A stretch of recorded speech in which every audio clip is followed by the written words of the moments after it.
going on, everyone? My name's Andy. Welcome back to another FPL video. And today we're talking watch list for your fantasy Premier League squads. I picked out 6 players, 2 defenders, 2 midfielders, and 2 forwards that I'm maybe looking at picking up in the next few weeks, or at least I've got my eye on for one reason or another. It could be good underlying stats, good fixtures, maybe a little bit of both. They're not necessarily completely under the radar picks that no one else has picked at all.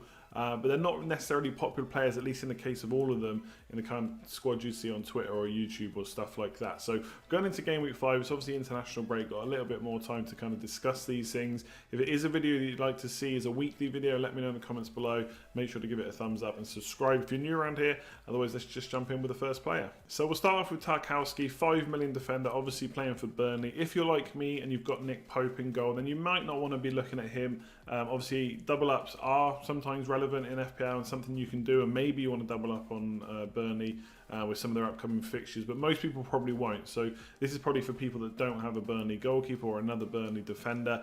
And to be honest, there's not too many standout options at the kind of 5 and 4.5 million price points. There's some good players, not necessarily an absolute must pick at the moment. So for 5 million, it could be a good bet.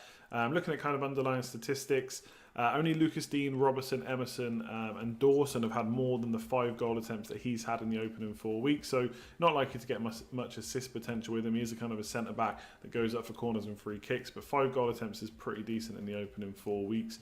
And to be fair, they've only had 1 clean sheet, but they came very close against Wolves. Obviously had that 97th minute penalty, which was very frustrating if you had a Burnley defender or goalkeeper.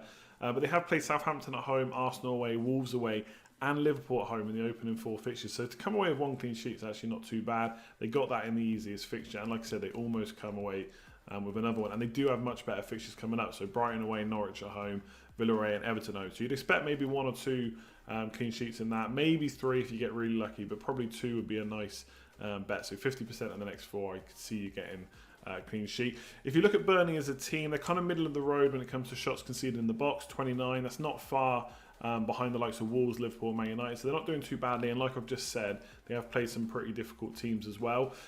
For expected goals conceded, obviously we are looking at a small sample size still, only 4 games. But they're the 6th best team, which given that the teams they've played already is pretty decent. You would expect that to maybe stay the same or not go down too much with the upcoming fixtures they've got. So like I said, a good chance of some clean sheets, and with 5 shots already in the first 4, maybe some attacking threat as well. Last year, Burnley didn't necessarily do too well with clean sheets, at least not as good as they've done in the previous 2 seasons. But they did play in Europe, and I do think that had a bit of an effect. Obviously, they don't have those issues. This year, they're not in Europe, so they've just got the Premier League and obviously the normal cups to worry about. So if you're looking around the 5 million price, Tarkowski, you've not already got a Burnley goalkeeper, it could be a really good bet. Next up is Emerson, 5.5 million defender for Chelsea, and I think he's quite an exciting potential option for the future. I've seen him quite a few times for Chelsea already this season. I've watched a lot of their games because I've got Mount in my team for one reason. I just wanted to obviously scout them as well. And he kind of gets up and down the left side of the pitch. He's playing left back, but he gets quite far forward. A bit like Alonso back in the days. Obviously, we know how good Alonso was. Emerson seems to have that spot now. Played the opening 4 games. 6 shots in total, 6 chances created. Unfortunately, no returns just yet, but I think they're likely to be around the corner. And 4 of those shots were in the box as well, which, to be honest, I was a little bit surprised at when I researched it. From watching the games, obviously, when I'm watching them, I don't pinpoint exactly where they're shooting from, but I noticed he's been shooting quite a bit. And it always felt like they were mostly outside the box, but 4 in the box is quite encouraging. Obviously, that's where you're more likely to score goals.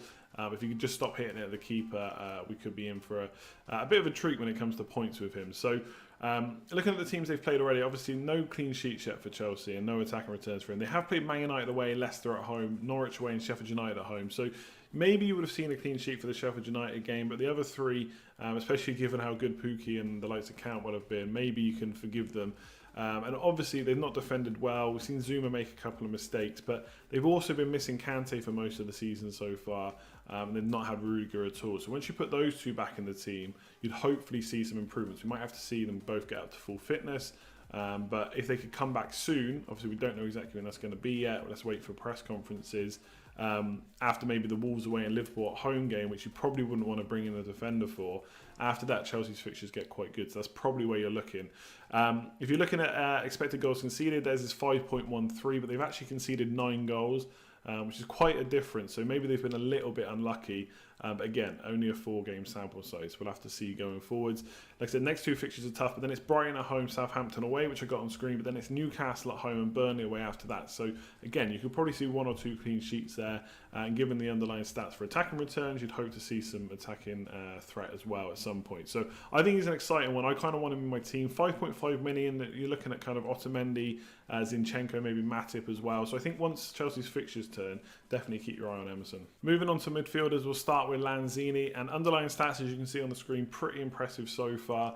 And it is a player that we've seen do well before. So last season, 5 goals, 7 assists, 8 goals, 3 assists the season before that, and the 2015-16 season was 6 goals and 3 assists, which is pretty decent return for someone who's priced quite cheaply.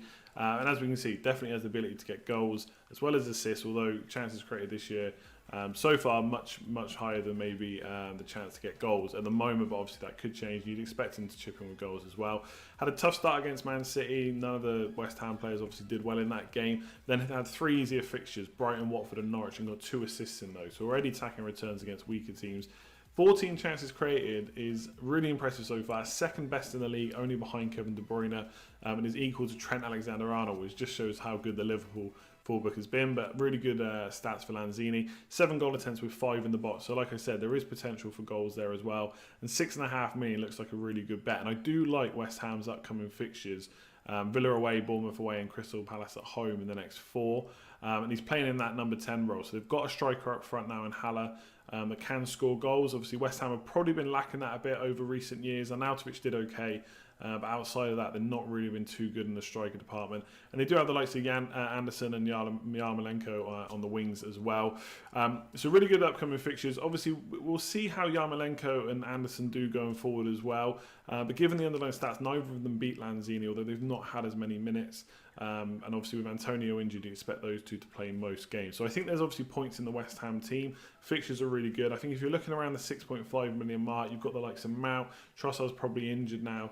Daniel James as well. I think he's probably one of the best options. You don't get that close to De Bruyne and not be having a good season so far. We'll have to see if you can continue that, but definitely has the fixtures. So definitely put Lanzini on your watch list. So it's hard to look past an Arsenal midfielder that comes in at 5.7 million. He's already seen a 0.2 million price rise. He started at 5.5. That was off the back of a couple of assists against Burnley. And obviously there's quite a bit of hype about him coming into the league. The thing that's probably worrying the most of him is Emery's rotation. We saw it quite a lot last year. He's probably as bad, if not worse, than Pep when it comes to rotating. And so, you know, against Spurs, they didn't start with him. They went for kind of more of a kind of workhorse midfield, I would call it, a bit like how Liverpool have it. They've got their kind of workhorse 3, although you could say that players like Fabinho are a bit more creative. And then they've got their main players up front, which is kind of what Arsenal did with Pepe, Lacazette and Aubameyang starting. But when he came on against Spurs, he really kind of, I wouldn't say he changed the game, but he did cause Spurs problems, and that's kind of what Arsenal were missing. They needed someone more creative in that midfield to unlock the front 3. So I think you can imagine him starting more games than not, but I don't think you can put him down as a regular starter, which is a bit frustrating, obviously. If you've got an Arsenal player, you want him to play most weeks. Although arguably at 5.7 million, if you miss the odd one here or there, and you've got a good bench, it wouldn't be the end of the world. But to be honest, I like my first 11 to play. I know, you know, players that can get points and then maybe get the odd bench in. It's not the end of the world, but that's not how I like to play. But with those fixtures, if you play kind of the ones outside of Man United, they might again go for the same kind of midfielders they had against Spurs. You'd be pretty happy with the other 3. I only had 197 minutes so far, so just over 2 games worth. So underlying stats is hard to compare versus other midfielders, but 5 chances created, 5 goal attempts, although none in the box. So it'll be interesting to see what his goal threat's like as the season progresses, but quite creative as well. And obviously when you've got the likes of Aubameyang and Pepe in front of you, you'd hope that you could get some goals from that. So yeah, great fixtures. Does it matter if he gets benched? Like I said, I think it does, and I think that is what would put me off. But let's see if he gets back into the team against Watford. See how Arsenal play going forward. And if he gets a run of starts in the team, then at 5.7 million, you can't really bet against him being valued, to be honest. So lastly, we have forwards, and it feels like they've made a bit of a resurgence this year. A lot of people now looking to move back to 3-4-3. Obviously, Pukki and Barnes are doing well. You got Haller, who we're going to talk about in a minute. Firmino's posting really good numbers. Vardy's doing okay now as well. So a lot of people looking at forwards and trying to see how many they can fit in and which one's the best ones to fit in. So I won't pretend that I considered Firmino in pre-season. It was always going to be double defence plus Salah. Obviously, the double defence did so well last year, and I always have to have Salah. But the double defence isn't really working now at the moment. They just got one against Burnley, and maybe they'll get one against Newcastle as well. But given the upcoming fixtures, I think they look pretty good for attacking returns, not so good necessarily for defensive returns. So I am looking at offloading. So if you wanted to stick with 3 Liverpool players, then maybe Firmino is the easier way in. You don't have to go for the double defence, and Salah and Mane are obviously quite expensive. So when I look at him, obviously good underlying numbers, which we'll talk about in a sec, but also just from like the eye test from when I've watched Liverpool this year, he looks more confident, and maybe I didn't watch him closely enough last year. Obviously, we know he can score goals and get assists. It's not like we didn't know he was a good player. He just seems very confident. We saw that flick up against Arsenal where he took it over Ceballos.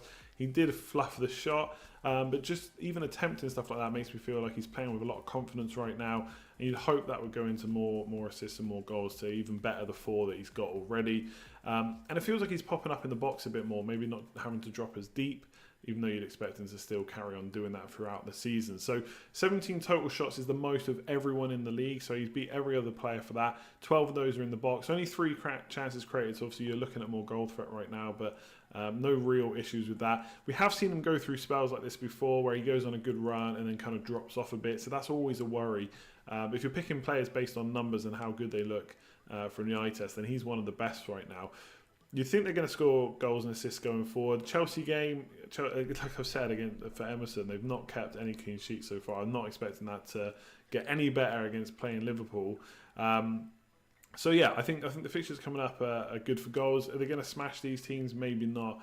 He's going to be right up there if he keeps this up, keeps getting shots in the box and stuff like that as well. And if you do want triple Liverpool, I think him, maybe one of Salah or Mane plus 1 defender might even be the best route to go at the moment. So definitely check Firmino out. Even if he is 9.5 million, you might still be able to fit him in. Lastly, we've got Haller, and I would say at the moment he's probably the most sought after striker, even ahead of Pukki.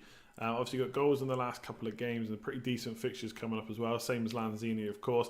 Came into FPL with quite a lot of hype actually. A lot of players thought, or managers thought that he would do well, but the 7.5 million price tag basically killed the hype because he just felt too expensive when you could get a lot of other players for 6.5 million. And you didn't know how he would come into the league. So given that he's done okay since then, perhaps FPL got it right with the price. Nothing against Man City, probably expected. Didn't play versus Brighton, but since then he's got 3 goals in 2 games. Versus Watford and Norwich. And to be fair, he was very unlucky not to get a penalty in, I think it was the Norwich game as well. That was an absolute stonewaller. Should have been given with VAR, but it wasn't. So could have even had more attacking potential. Could he be on penalties? Maybe, especially if Noble's off the pitch. But Noble does play quite a few minutes. So he's been the club penalty taker for a while. But Haller's got a pretty good record. So maybe at some point you'll see him take one of those as well. But probably not the only reason to bring him in. And as mentioned with Lanzini, like I said, good fixtures to come. And with Lanzini playing as well and creating as many chances, that's obviously good for the likes of Haller as well. If you look at West Ham, they're actually second for expected goals behind Man City over the first 4.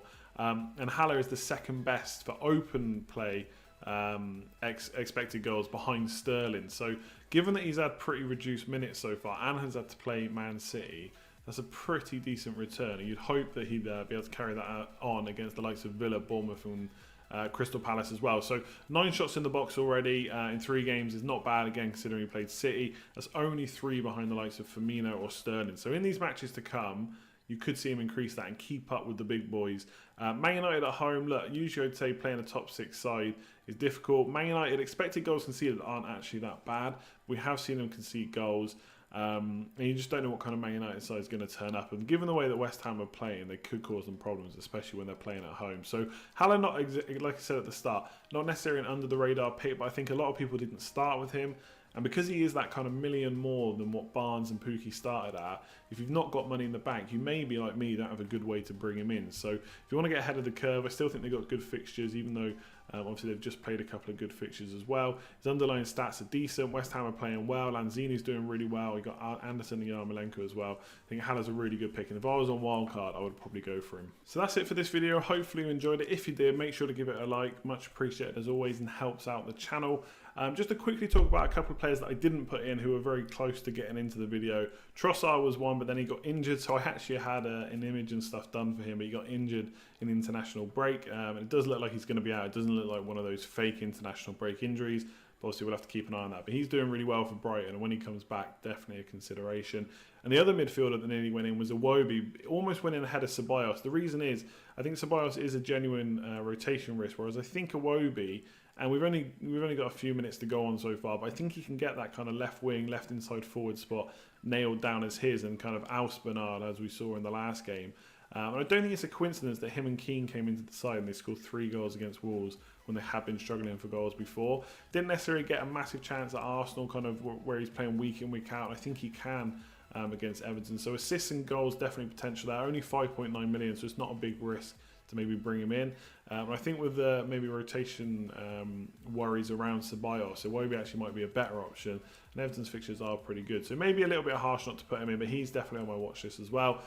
Otherwise, I'll leave it there. Comment below if you want to let me know what you think about what I've said. Any players I've put in, are some of them awful? You already got them on your watch list? And is there any players I've missed? Otherwise, I'll see you in the next video. Like, comment, share, subscribe, all that good stuff. See you later.